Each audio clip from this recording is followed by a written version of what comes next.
Ladies and gentlemen, the American jury and Bulldog Nation, welcome to the Eric Deters Show. As always, we're sponsored by Deters Consulting, Parks Yoga, and check us out on all of our platforms. Well, our top story has to be the debt ceiling vote. I've got the numbers here for you. It passed 314 to 117. The vote amongst the Republicans were 149 to 71. So 71 Republicans voted against it, and 165 to 46 in the Democrats. Now, one thing that I find interesting about this vote is it means there were actually more Democrats that had voted for it than Republicans, but there was still a high percentage voting against it in both parties. And what's hilarious about it is the Republicans voted against it because it didn't go far enough in cuts, and the Democrats voted against it because it went too far in cuts. The great divide, the middle passed this debt ceiling. And the criticism is far and wide. One of the things that I have found very interesting, now this will go on to the United States Senate, and it'll hit the president's desk at some point in time.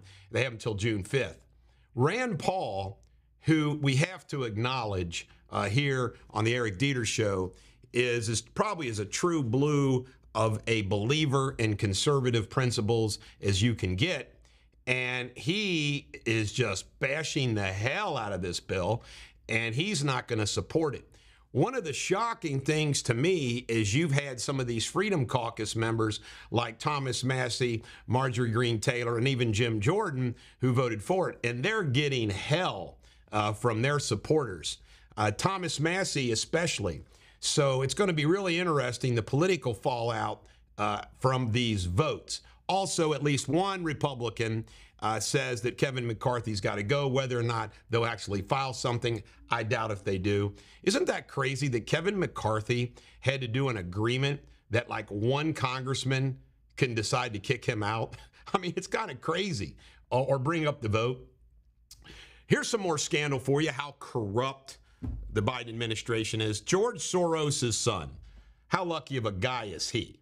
He's going to be rich as hell. He's already rich as hell, and he's got a lot of years ahead of him. He visited the Joe Biden White House 17 times in 2 years. 17 times. Folks, you go to the White House 17 times, you're in the club car. You're in the inner circle. You're not going to the White House to sleep in a comfortable bed. Why? The beds that George Soros Jr. sleeps in are more comfortable than the Lincoln bedroom. I can assure you that. I mean, the White House is old. I mean, it might be elegant, but it's not cozy. So you're going to the White House. You're going to the White House for a purpose.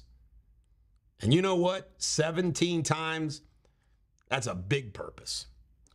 Christopher Wray has now told, this reminds me of that great Bruce Springsteen song I like. You can look, but you better not touch. Well, he's now told Comer and Grassley, come on over and you can look at it. But you can't have a copy of it, but you can look at it. It's hysterical. By the way, Devin Nunes was on yesterday on television, and I saw him that he says they played this game with them forever and ever and ever. You got to remember, this is the FBI that supported all of the corruption during the Trump administration and the Biden administration. Why should anybody trust these bastards? And I tell you right now, Christopher Wray, you can't change things by keeping him there. Why would Christopher Wray still be there? Because Joe Biden likes him there. Why would Joe Biden like him there? The FBI runs interference for the Biden criminal enterprise. Full-blown corruption. Clayton Kershaw, you got to like this guy. Clayton Kershaw spoke out about the trans nuns, the Sisters of Perpetual Charity or whatever they're called, and, you know, the trans nuns, and he spoke out against it in L.A., in California. Clayton Kershaw, I believe he's an old Texas boy. Good for Clayton Kershaw. I always liked Clayton Kershaw. I like him even more now. Daniel Cathy, you know, Chick-fil-A has hired an equity and diversity officer. Now, they replay the tape 3 years from 3 years back where Cathy says that we should apologize to blacks and we should shine their shoes. It's crazy stuff, man. Daniel Cathy's gone broke. Tara Reade. Tara Reade is the woman who accused Joe Biden of molesting her. You say, throw her against the wall and say, you know you want it. But nobody believed Tara Reade. Nobody believed her. Well, you know what now? Tara Reade has now gone to Russia. She's given up her United States citizenship, becoming a Russian citizen, which begs the question, what was Tara Reade all along in getting so close to Joe Biden? I think it's a pretty safe assumption that Tara Reade might have some kind of connection to Russian espionage, right? I mean, it's crazy. She's gone the way of Steven Seagal, Russia. James Vanderbeek's come out hitting hard. Great video yesterday. Why is the DNC stopping presidential debates? You know what? If it was some Joe Blow, fine. Bobby Kennedy has as much a percentage of the Democratic vote right now as Ron DeSantis has of the Republican vote. Bobby Kennedy isn't worthy of a debate? Go get him, Bobby.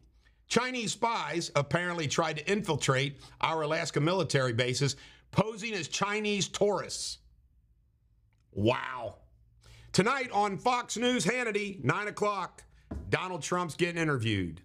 I'm sure Hannity will be happy, Trump will be happy, and Fox News will be happy with those ratings.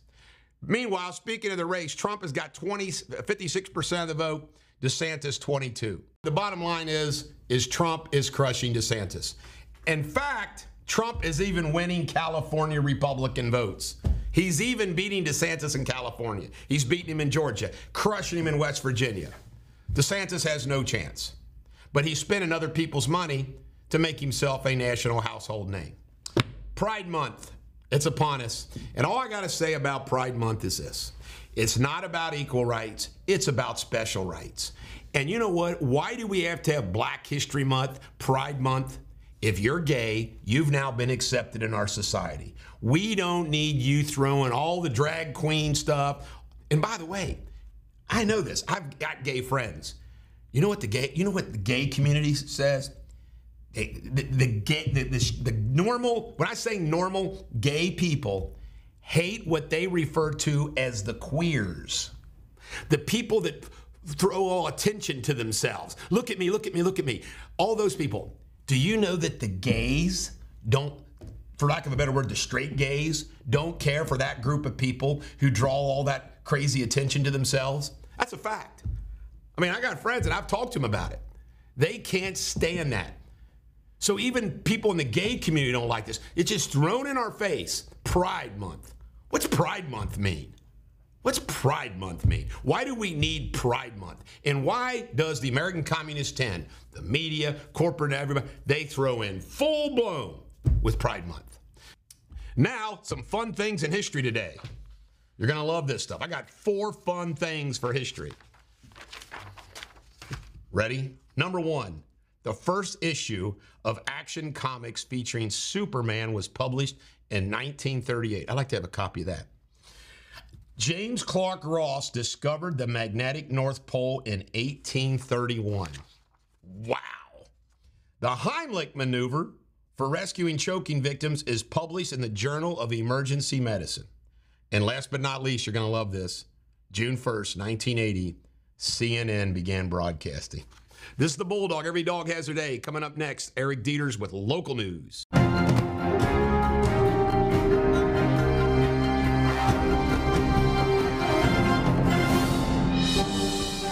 Ladies and gentlemen, American Jury and Bulldog Nation, welcome to Bulldog TV Local News, sponsored by Deters Consulting, Parks Yoga. Check us out on all of our platforms. We got a lot of news to talk about, interesting news.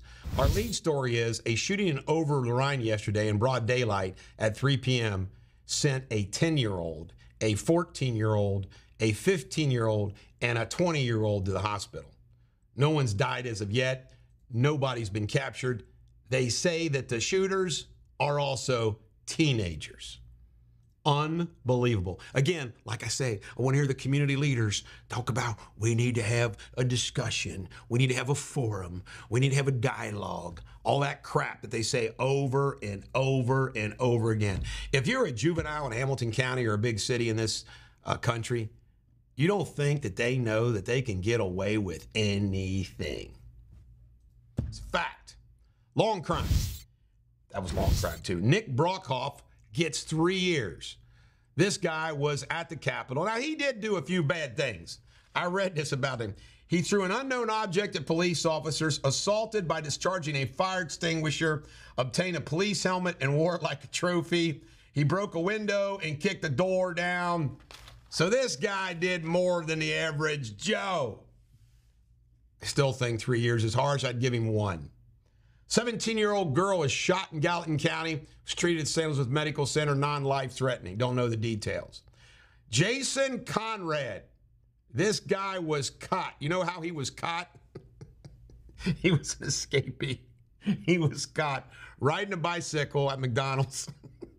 The police said this is the first time they ever saw anybody try to escape on a bicycle. Man, I've seen it in movies, but he's tried to escape from bicycle, stopped at McDonald's.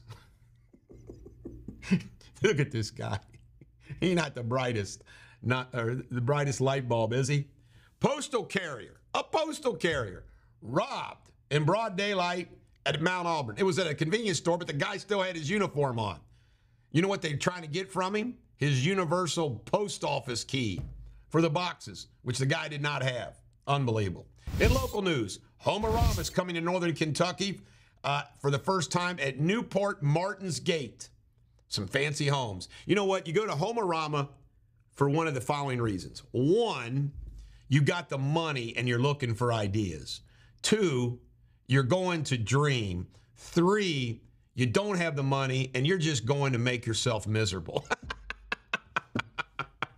I mean, that's the bottom line. I mean, I don't know. If you don't have the money to buy one of these places, I don't know why you'd ever go to Homerama.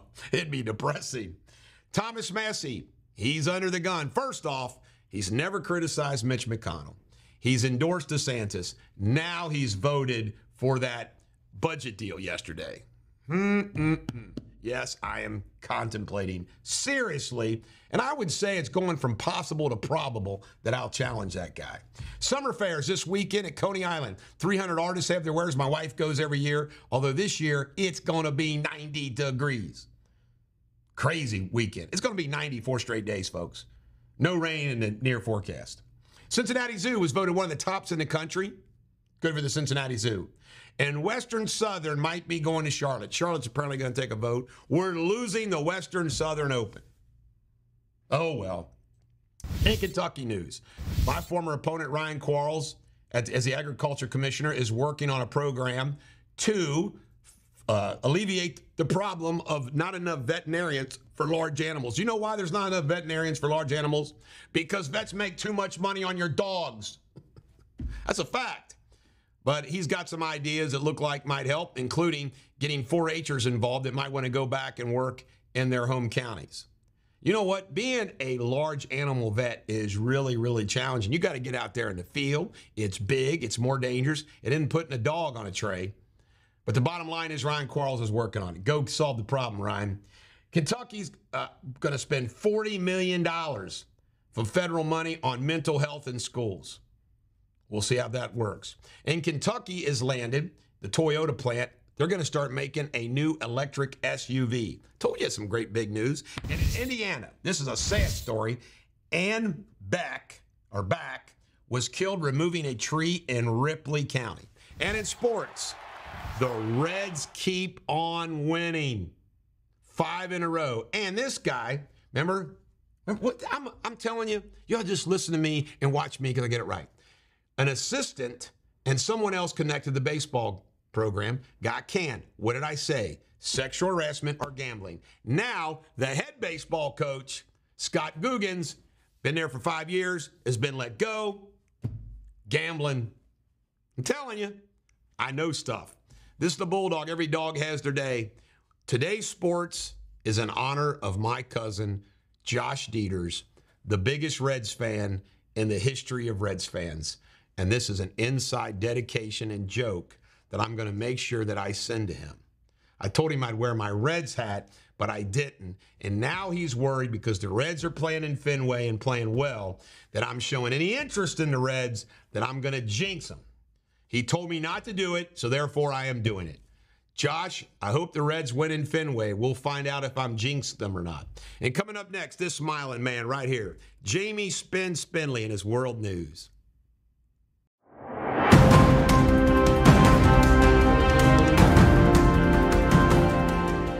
Hello Bulldog Nation, today's latest world news. A Nepali guy found a climber shivering and clutching on a rope in the area of Mount Everest called the Death Zone.